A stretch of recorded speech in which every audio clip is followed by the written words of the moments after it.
Hey everybody, you're listening to Raw with Marty Gallagher, JP Brice, and Jim Steele on ICTV. We've got coaches Marty Gallagher and Jim Steele here today who want to discuss different methods of post-training recovery from the perspective of an elite powerlifting coach and former collegiate head strength and conditioning coach. These guys are competitive athletes, writers, and today coach elite tier 1 spec ops. Guys, so there's a lot of talk about post-training recovery. Why is this important? And then we'll kind of get into the discussion about the different methods. Okay. I think it's all predicated on the fact that, first off, you've got to have a workout that's worth a damn, right, Jim? Yes. To have to recover from, yeah.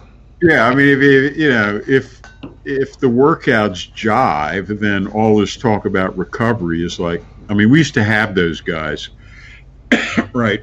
And they're, oh, yes, I'm so worried about my recovery. And you look at them, they've got like 14-inch arms, and you go, like, no, you really don't have to worry about recovery. Right. Honestly, you might. That's the last thing they need to worry about. Yeah, and they're like, oh, yeah, I'm very concerned about, yeah. So again, if you really take, so it's all predicated on the fact that you have to have a crushing workout. If you do take a crushing workout, then recovery is a serious issue.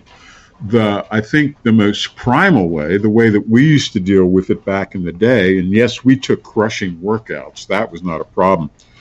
The most elemental way is calories.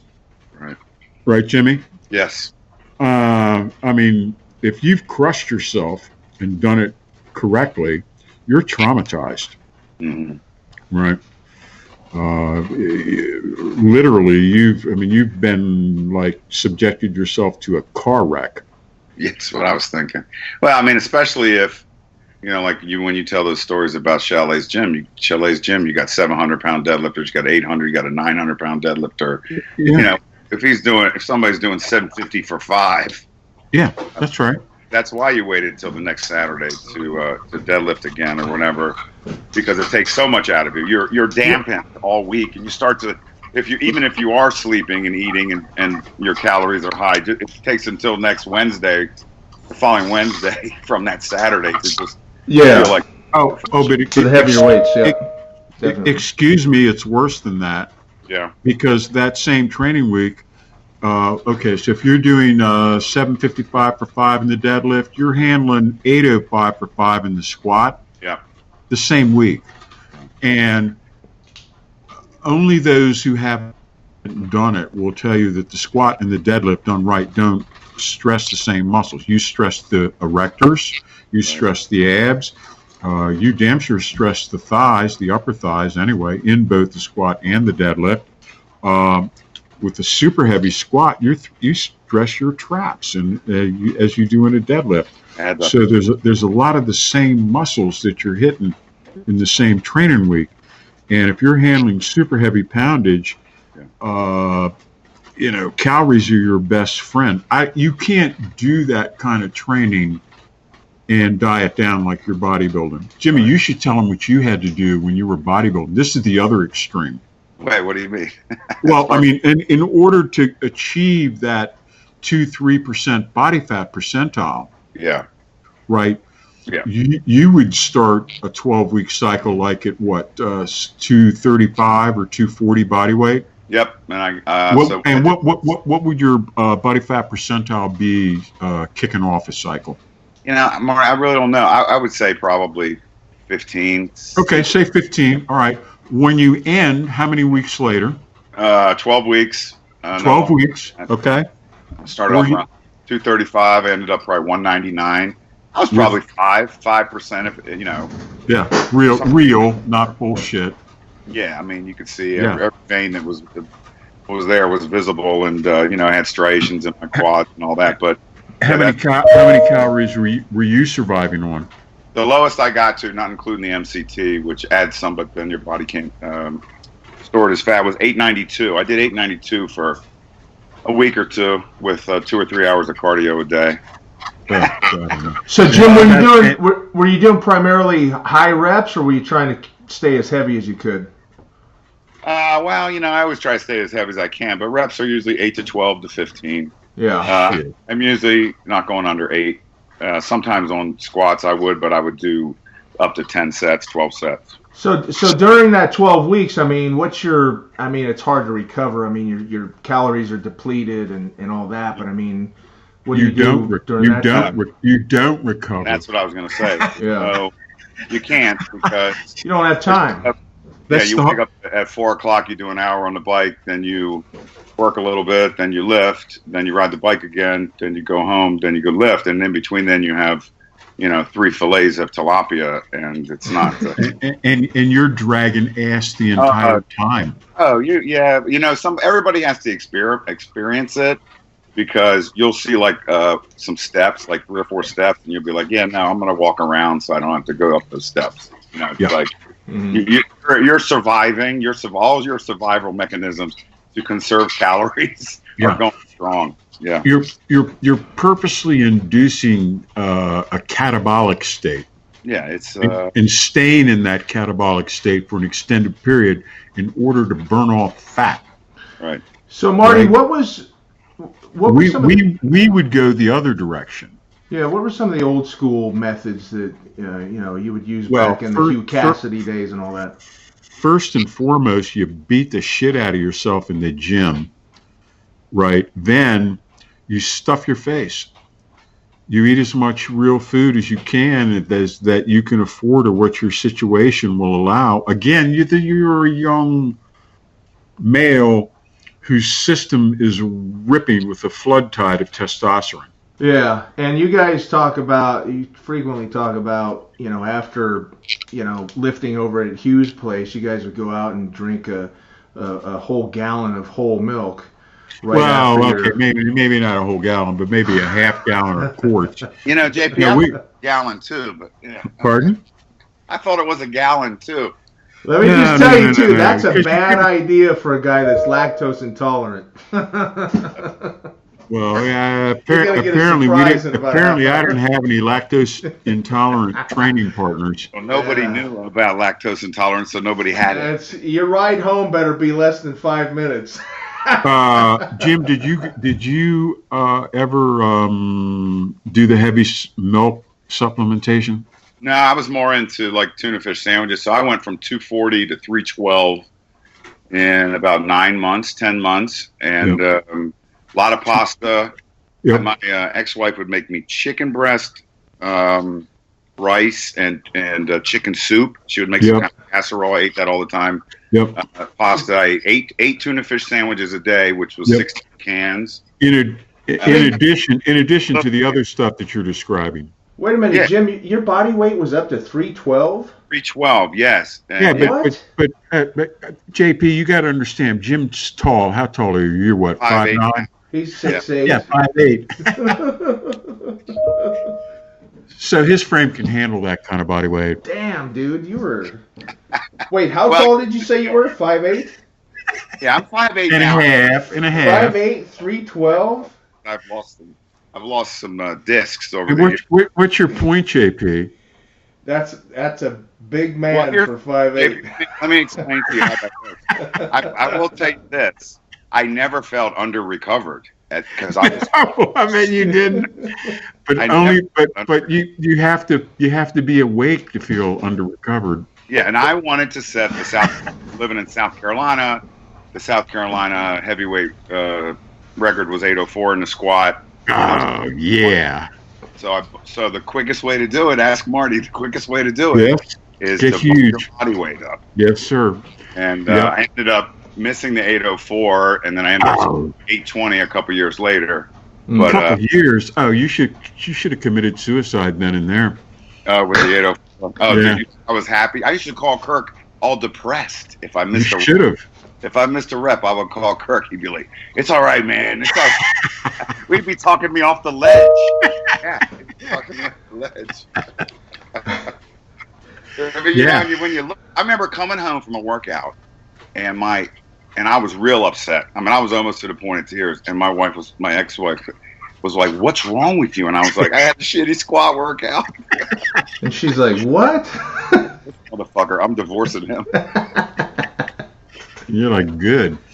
Yeah, and you know what? Anyway, we don't want to get into that. We don't need to get into the Marty, what are some more old school? I mean, there's okay. Well, calories, again. Let's go back. You start with a hardcore workout, then you hit that with calories because everyone was trying to get bigger. Right? Yeah, we figured out really early on that powerlifting success is density in relation to height. Yeah. Mm-hmm. Skinny, tall guys aren't great powerlifters, right? Short, stumpy guys are great powerlifters. So you got to be thick, full, dense, muscular. That's okay. That'd be cool. Let's do that. Yeah.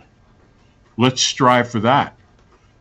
And the best, the greatest, you look at their physiques and they're like, wow, those guys were rocked out. I mean, we start from the lighter guys at 165, 181. You had a guy like Mike Bridges. Mm-hmm. He was put together. Yeah, Cash was the most impressive guy that Jimmy was at his best was 220. Yeah, but I don't think he was 5'5". Oh, is that short? Yeah. Oh yeah. Jimmy was short. Now he might get mad at me. He might tell you he's 6 foot. I don't know. Yeah, Kirk at 242. Kirk at 242 for sure. Lamar was always ripped. He had kind of an odd physique, but in terms of lean body mass, he was ripped. Right. John Gamble was scary. Mm-hmm. Right? I mean, on and on it goes. But and these were guys that you got to eat quite a few calories to maintain that kind of muscle mass, even if it's lean muscle mass. No question. And Marty, they didn't really care about having abs back then. It was just, look, let's pile on the calories and get stronger, get bigger. If you're an athlete, if you're in shape, if you're doing sports, you're going to be leaner, and your gains will tend to be lean, even if you're slamming calories, because you've got a raging hot metabolism. Right. And if you're not eating something every 3 hours, you're like, man, I feel sick. Yeah. Because you turn yourself into that. But you've got to have a big activity. It's got to be a lot going on. Right. I've been eating every 3 hours for probably since the 80s. It's just like, it becomes a part of your life and what you do. As long as you're still lifting and all that, it's just second nature. I couldn't imagine not doing that. I think the cardio is critical. Yeah. Jim? Yeah. I mean, don't you? As for those guys? Well, no, I'm talking. We've kind of shifted gears here. Yeah. Who are we talking about? We talking about you? Are you talking about body fat percentage, or are we talking about the old school powerlifters? I don't. Let's get back to the original deal. Recovery. Yeah. For the old school guys, where I came from, it came down to calories, a lot of sleep, if you could, right? So you got to have some sort of strange life situation, like you either live with your parents, or you don't have a job, or something, or where you have the ability to sleep and rest and nap a lot. Yep. And when I was doing the 312 thing, I was coaching in Florida at a high school, but when I wasn't on my feet, I didn't move. I was so worried about losing a pound. Yep. I was so worried about getting weak. What was that weird motto they used to have? Don't sit up if you can lie. Yeah. Don't stand up if you can sit down. Don't run if you can walk. Don't walk if you can not walk. Yeah. Don't. Yeah. Yeah. Right. So let's. All right. So that's basically it for the old school, right? It was pretty basic. Wait a minute. Now we had also some elemental hydrotherapy. What was that? Which I thought worked pretty damn good. Steam and sauna. Yeah, I was going to ask you that. Yeah, guess what's back now? What? Steam and sauna. No shit, really. Oh, everybody's talking about steam. I used to turn myself into a damn lobster. Go in there after an intense workout. It felt so good. And you alternate it with cold shower. Yeah. Oh, that's Right. the latest thing, Marty. No shit. Yeah, seriously. Yep. The sauna, I like the sauna, but what they did is they regulated. We used to be able to get those suckers cranked up to about 220 and then start throwing the water on. Oh, man. Right, and you'd be scalded. Yeah. People be like running for the door, and you alternate that with an ice cold shower, and it's like, yeah. And then we'd go up to the club bar that overlooked the tennis courts, and we'd drink pitchers of beer. Where was this? Where was this? And that was part of your recovery as well. Yes, indeed, because Mark Chalet said that beer was good for recovery. Well, you know why? It's got chromium picolinate in it. You know, okay. There you go. And we subscribed to it, and it worked. Now, this was back before they had breathalyzers. So your recovery methods were longer than the actual workout. I mean, how long would you recover? How long would you recover after? No, seriously, hey, JP, in the old days, those guys was all day. All day recovery. The longest part was at the bar. Their workouts were taking 3 or 4 hours sometimes. Yeah. The old school powerlifters. Yeah. Oh my God. Chalet at one point tried to move in like lazy boy recliners. I'm serious. I am serious. Okay. And then after I left, now, okay, Mark, don't get mad at me. After I left, they tried a strategy where they said, training each of the 3 lifts one time a week, working up to a single is overtraining. What can we do? Oh, I've got it. We will squat and deadlift every other week. Yeah. Right? So they asked me, they said, what do you think about that strategy? I said, well, the only thing better than that is just don't train at all.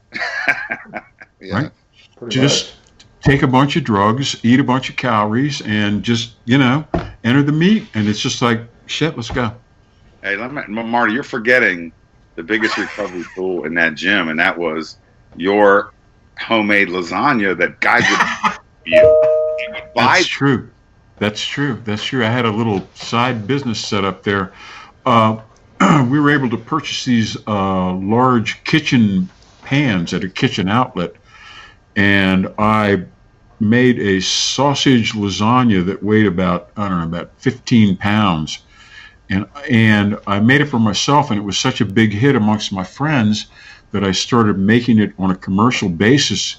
And what the deal was is each pan turned into 24 gigantic slices of lasagna. So every morning, as soon as you woke up, you were to eat a slice of that lasagna. Nice. And drink a quart of whole milk, and then go about your day.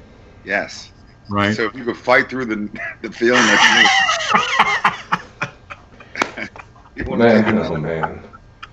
Well, why don't we have Jim talk about like the more modern methods? To lunch. Jim, why don't you talk a little bit about some of the more modern methods? I mean.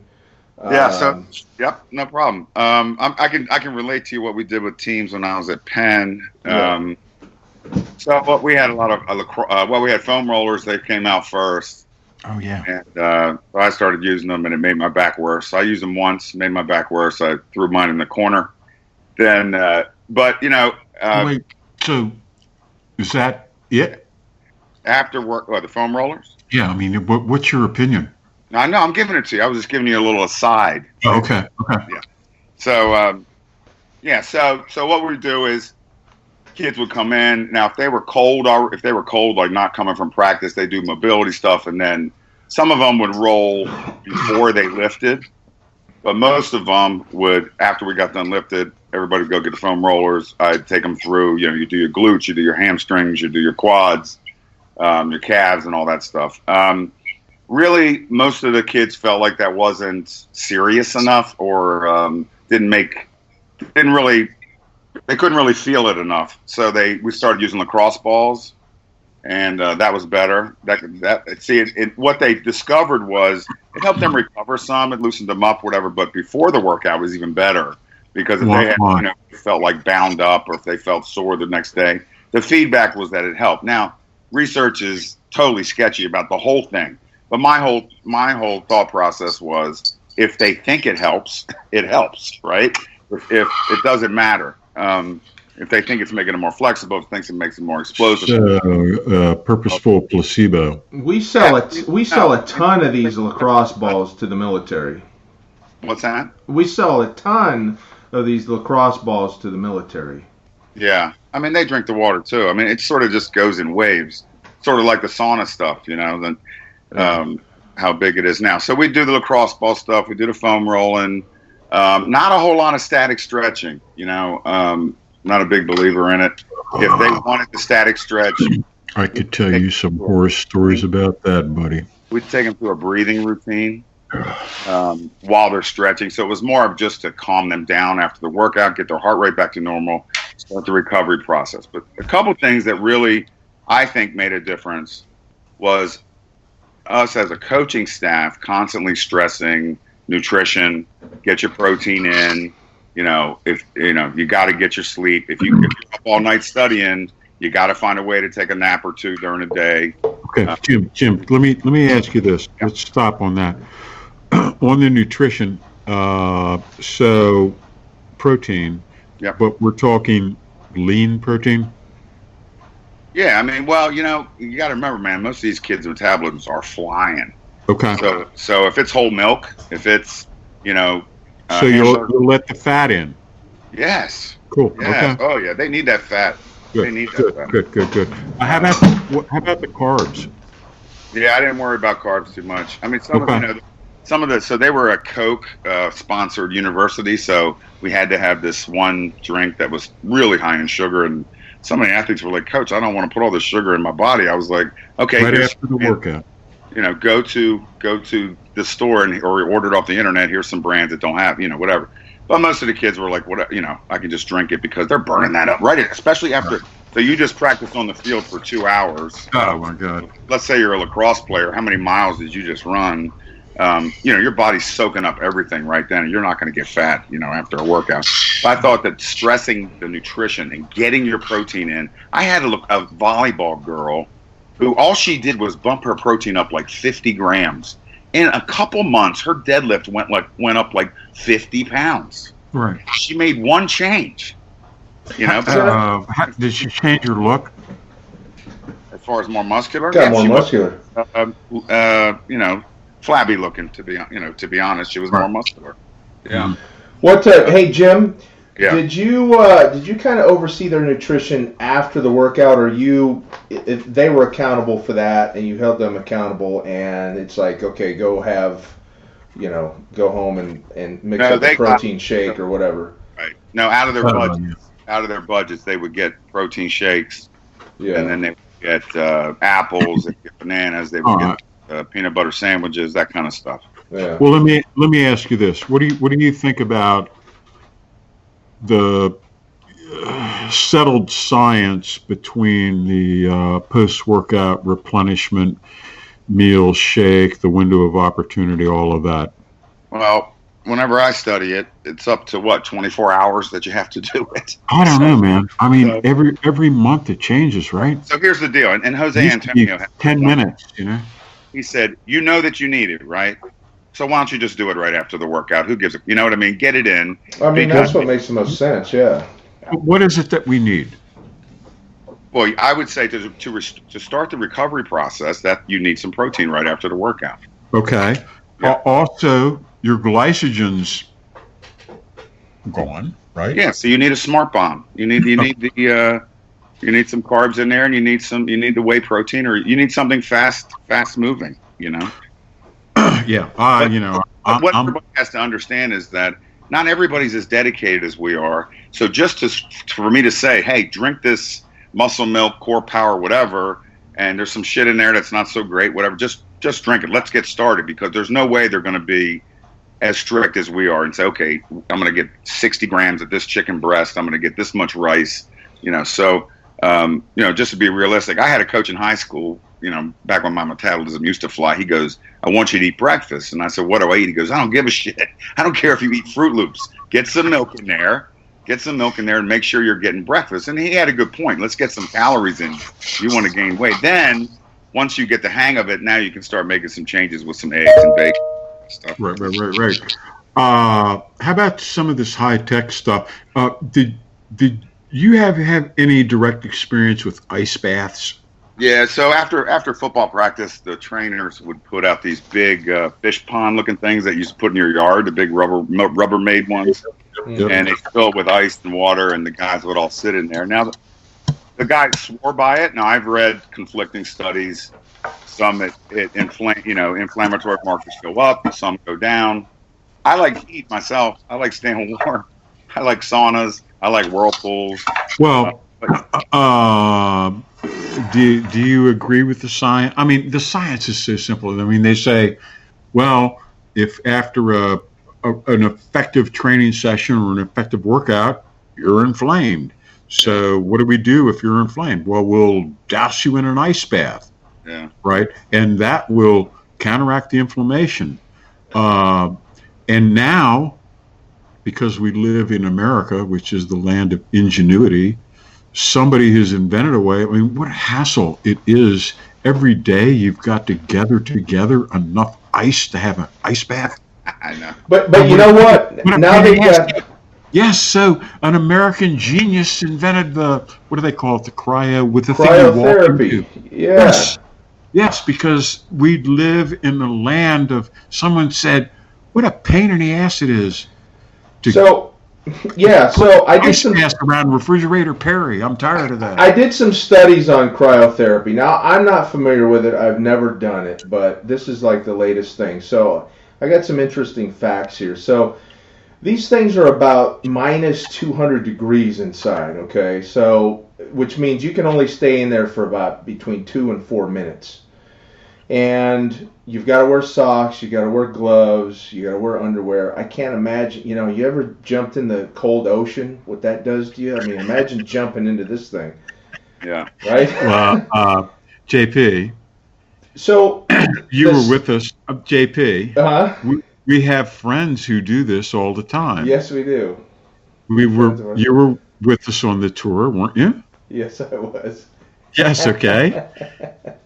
So, I mean, this is not. Did you guys have that at Penn? We had access to it at another facility, and so if the one of the coaches did you ever use it personally? No. It kind of ties into the who's the. Oh, that's horrible. Who? No, the ice bath king, the Ice King. Wim Hof. Yes, Wim. Yeah.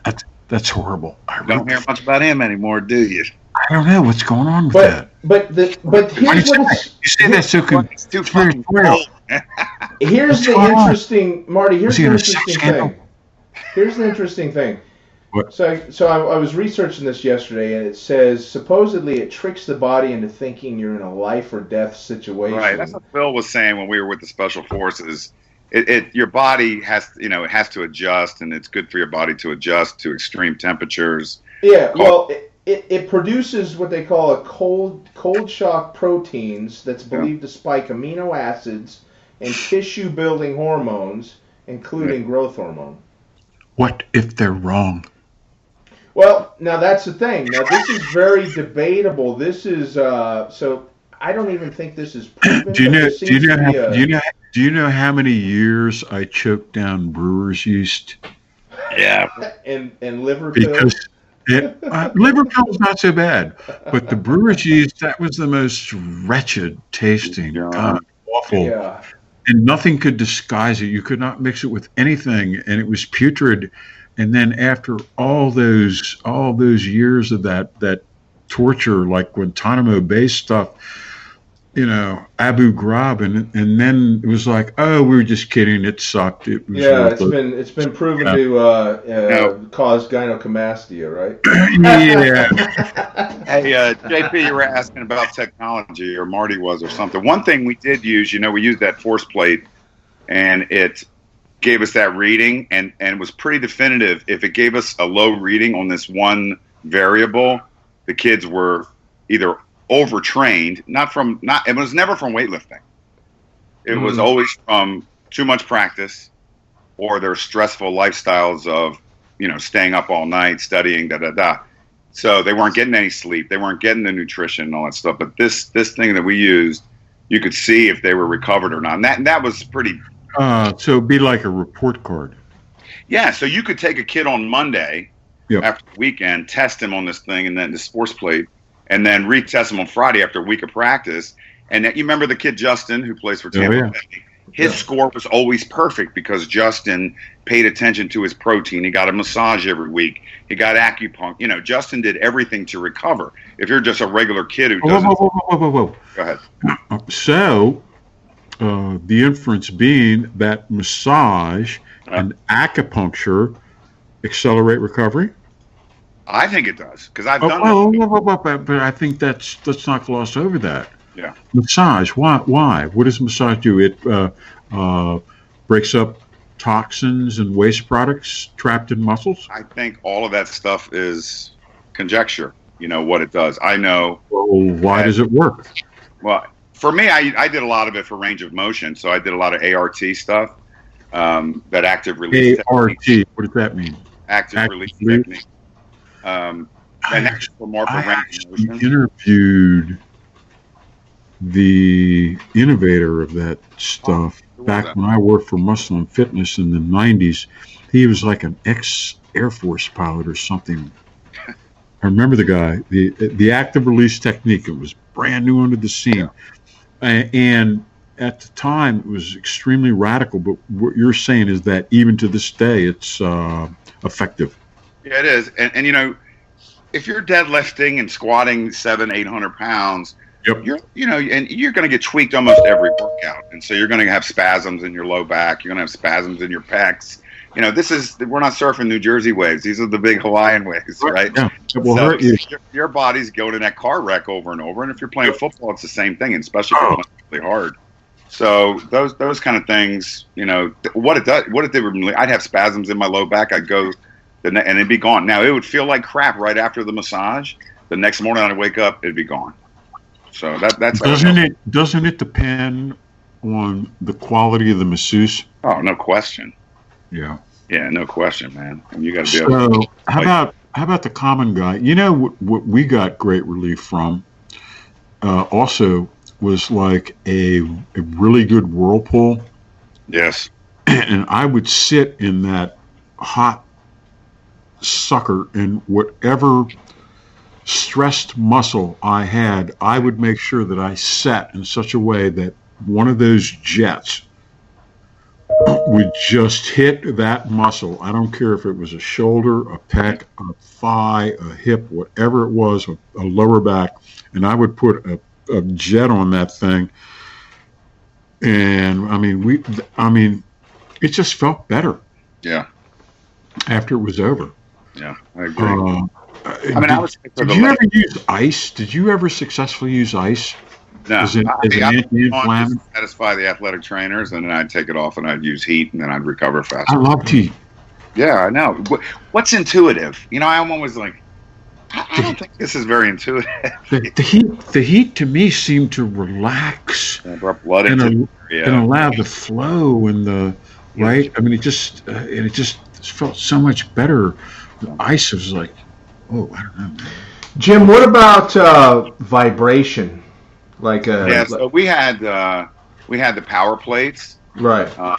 I definitely think that it's almost what do you do with that? You put your calf, if you want to work, if you want to relax your calf, you can do that. You put it on the plate and it vibrates. Clint Eastwood used to put his head on it. This is allegedly. I would do that for his migraines. But anyway, kids liked it. I had some donated to me because the CEO was a pen guy or something. Well, send me one immediately. I'm going to put my head on. But the kids liked it before a workout, after a workout, more of like a massage. I don't know if the tension is high enough to make any lasting flexibility improvements. because they did have a stretching program on there. Oh, who cares? I mean, who cares? As long as it accelerates the recovery process. And you know the history behind that development, right? No. I think, from what I understand, the Russians invented it, and they were trying to figure out how to make it so astronauts, their muscles wouldn't atrophy, their bones wouldn't waste away in zero gravity. So they came up with vibration techniques like this, by standing on a vibrational plate, like a what do they call it, a power plate? Yes. So supposedly that was supposed to thicken the bones, help with circulation and things like that. I've stood on one, and so it's a platform you stand on, and it's got two handles you hold on, and the trick is you've got to bend your knees a little bit, because if you get on there and your knees are not bent, man, it'll shake your guts out. But you bend your knees and you stand there, and it's like it puts vibration through your entire body. It's a trippy feeling, but okay, so when you step off and go live your life, do you feel better? I mean, I don't know. I didn't try it enough to. I tried it at a trade show at Ursa. Our kids felt it loosened them up. So yeah. Oh, no doubt. Yeah, we do a rotation of recovery stuff. We'd have one station of lacrosse balls, one station foam rolling, one station going over and under the hurdles, and then we'd have the vibration station too. Why not? It's all. I mean, I'll be honest with you, man. Protein and sleep. If we could just invent them right now, we were just the guys who invented them. We'd be, everybody would be like, "Oh my God," because it's really that simple. Protein and sleep. But no one in modern society has that situation. Right. That's the thing that I'm coming to understand. Is like when I came up, and apparently when you came up, even. As kids and teens and young adults, we had these situations where over time and stuff like that, you put in your time and whatever, but you still had plenty of time left over to train and focus on outside things, and we made continual improvement. Well, I always say, we could center our lives around that. And nowadays, I don't know if anybody can center their lives around it to the degree that it might take to get the kind of gains that you had when you went from 240 to 312 in 9 months. Yeah, but I was teaching classes. I had football. Well, whatever. You had the situation. No, I had the situation when I was under castity. We both had the want to. Yeah, we saw drive. We saw situations that I suffered for that situation. Yeah, exactly. So and there's guys out there that'll still suffer, but it's just that we see a more, I had an opportunity to mentor under this guy. Do what? I had an opportunity to mentor under this guy. Yeah, right. Like, hell yeah, thank you, right? You didn't say, oh my God, I can't recover from that workout. Guys, let's talk a little bit more about supplementation and what actually works. Like we've talked about protein, that's obvious, but like BCAAs, glutamine. What is that? That is supplemental protein. That is a branched chain amino acid. Right. Is a purer form, theoretically, of protein. It depends on the quality of the BCAA. Which helps with protein in this synthesis, day and age, who the hell knows? Yeah. So we got protein for repair and growth. Glutamine. Creatine definitely helps. If you're not a big red meat eater, you'll get crazy gains and you'll recover faster with creatine. What brand do you use? Right. I don't use it because I eat red meat almost every meal. But yeah. Okay. What's your favorite? When I first started off in the early '90s. Or mid 90s when creatine came out, I was still in the chicken breast and all that. Everybody said you had to do that. Red meat's bad. And so then when I took creatine, I could feel it. I could feel it within a couple days. Yeah. And Marty, you said Gillingham got crazy gains off creatine. That's a funny story.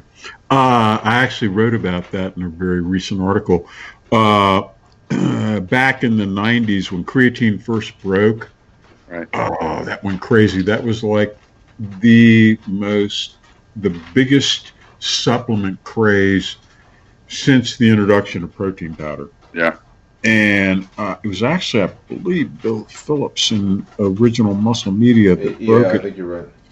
So I was working for Muscle and Fitness. So the Weeders were thinking about getting into the creatine market. So they had Jim Wright, Dr. Jim Wright, the health and science editor at Flex Magazine, go out and obtain a bunch of commercially available creatines and have them analyzed. Because if Weeder was going to jump in the market, they was going to see who really had a good product and who was, just jive and, So I think they tested, I forget, I think it was like 14 products at the time on the market. And out of the 14, I think 11 of them were bogus or anemic or so pathetic that it was like just a total ripoff. So having that information about that same time, the young Brad Gillingham happened to call me, and he was telling me, saying, Marty, I'm having incredible gains off this brand new supplement, creatine monohydrate. Oh, okay.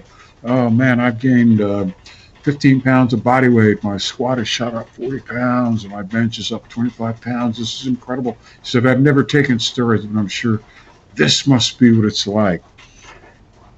And I made the mistake of asking what brand it was, and of course, out of 14, it ranked like number 3 from the bottom. And at that point, I was about to say, Brad, you are being ripped off. And I said, just, Marty, shut your fucking mouth. And I took a breath, and I said, Brad, you are so intuitive. You picked a brand that was so far out in front of all the other creatines that Jim Wright was like, I don't know why this stuff is not banned. This stuff is so potent. Yeah. Brad won his first IPF World Championships 3 months later. Did you ever tell him? I put it in an article that I sent to JP 3 weeks ago. He just found out.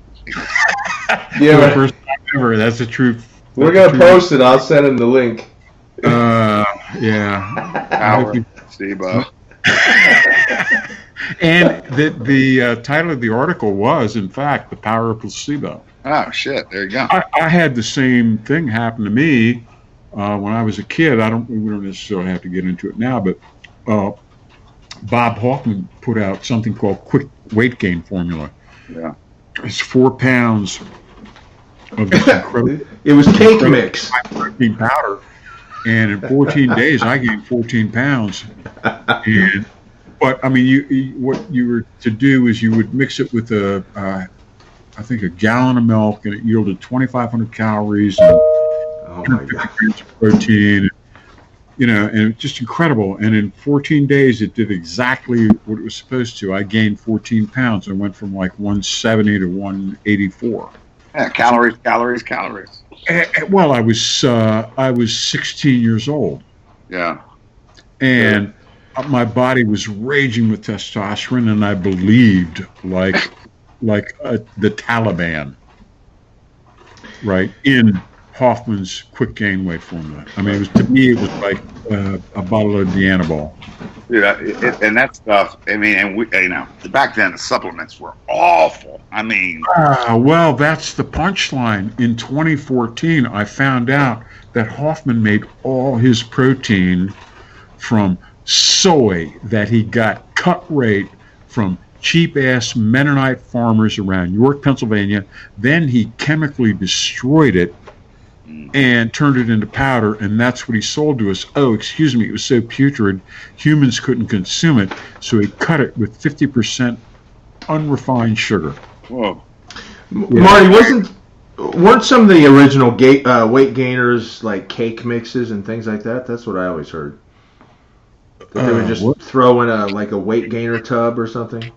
Oh, well, now I don't want to the thing was sugar, like the Joe Weider's Mega Mass 4000. Oh my God, big Yeah. With Lou Ferrigno, Mega Mass 4000 has turned me into an animal and a monster, and you should buy it too. Right? Yeah. It's the reason for all my gains.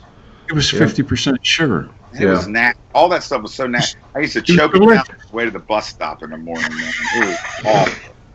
It was awful. I figured out. I was like, Dad, I need eggs and hash browns. My dad would make me eggs because I thought I was going to gain tons of weight, and half of it was coming out of my ass, and half of it was out of my mouth. You know. And so I started eating real food. I put on some muscle. The best was Crash Weight Gaining Formula number 7. Yeah. The 14 individualized canisters that you would take one canister a day for 14 straight days. Oh boy. Oh man, it was incredible. I got into Gainer's Fuel. I think it was by Twin Lab, and I tell you what, that would just blast my sugar so high, like I'd have like hypoglycemia about an hour or two after, and I'd almost pass out. So, what's your point? You know, the quest for getting big, man, it's brutal. You just need another pizza.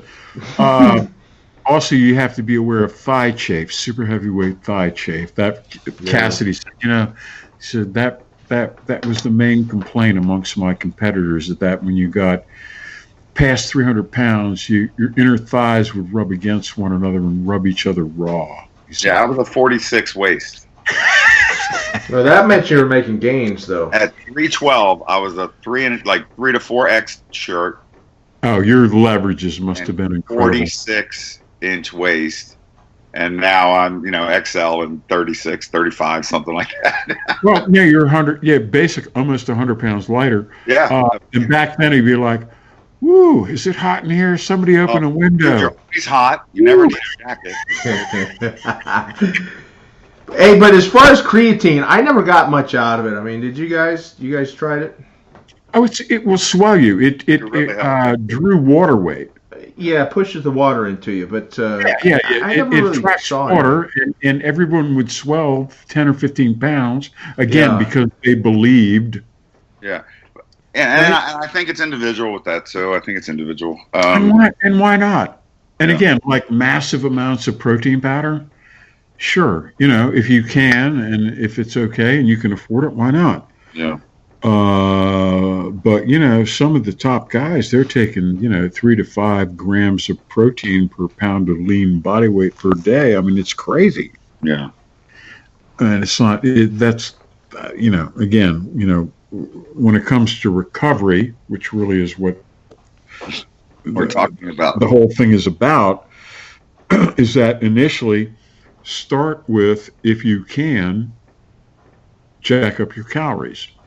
Right. Past that, look at the other therapies. Right. What do you have access to? Mm-hmm.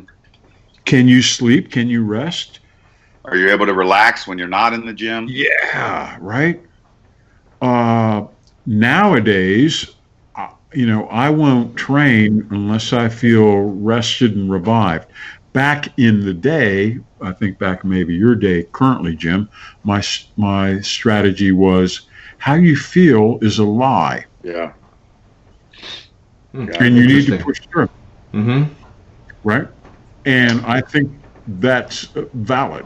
But and when you're on a 12-week cycle too, that's pretty much how you have to think. I mean, there's no choice. You have to go in and hit your lifts. Well, yeah, but I'm not doing that. Well, not anymore, but no, I'm not. You do. That's exactly right. You're retired now. I mean, you do whatever you want. Yeah, I think that's fair. All right, look, we're almost at an hour. I mean, we've hit this pretty hard. You guys want to say anything else? I think when kids look at programs in the magazines or on the internet, more on the internet now, I think you have to be aware of everything that everybody else may have at their disposal. So if you're following, somebody's program who's doing 20 sets of body part and, lifting 4 to 6 times a week, you may want to think about that a little bit. They probably are on some different stuff. Well, that's exactly right. I mean...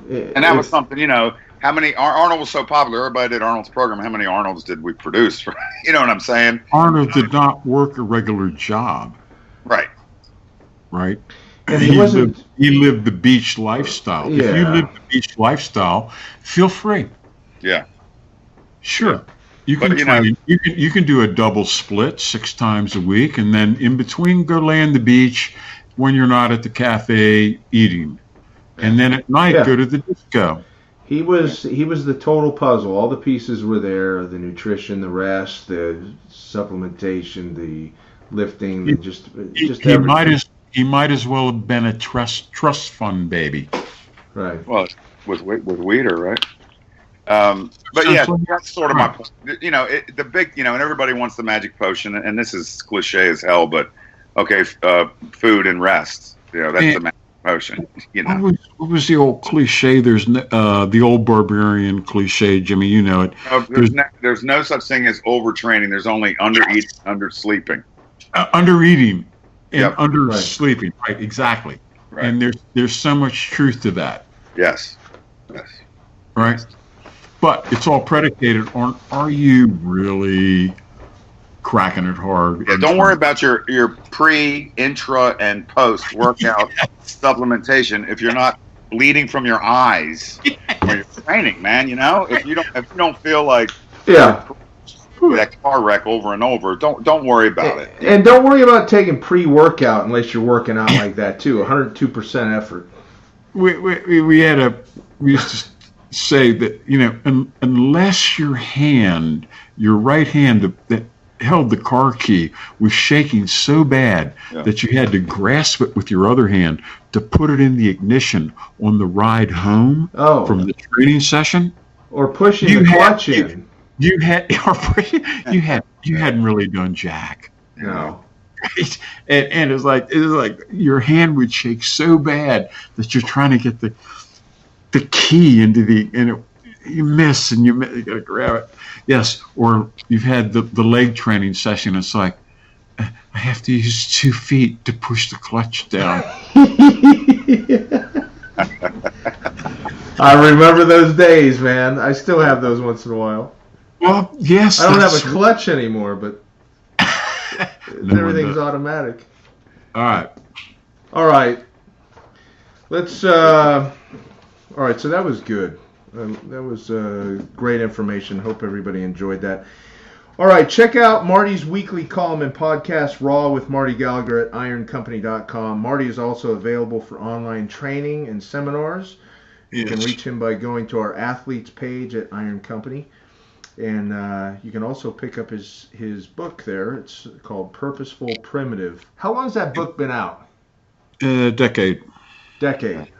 It's got some great endorsements from some really elite athletes and bodybuilders and everybody. So it's a great read. Check it out. If you need gym equipment, anything from rubber flooring to strength equipment to free weights, go check out ironcompany.com. And then finally, the new Jim Steele articles are starting to populate our site. They can be found on the articles section. Just go to the top of our website and click on articles. And you can also check out his website. How do you say it, Jim? BassBarbell.com? Yeah, named after Boss Rutan. So BAS barbell.com. Yeah. Okay. Got a blog on there. And you've got training, motivation, programs, different stories, and things like that. Yeah, I just write about whatever I want. Yep. Okay. So much fun. May I say something on that? Yeah. Anything post. When did Sammy Hagar join Van Halen? Anything post 1984. Talk to Jim. Anything pre, Van Hagar, talk to me. Oh man, I hated Van Hagar. All right. Here you guys go again, getting sidetracked. Not really. All right, that's it. Let's wrap it up. We'll talk to you guys next time. All right. Bye. Bye. All right.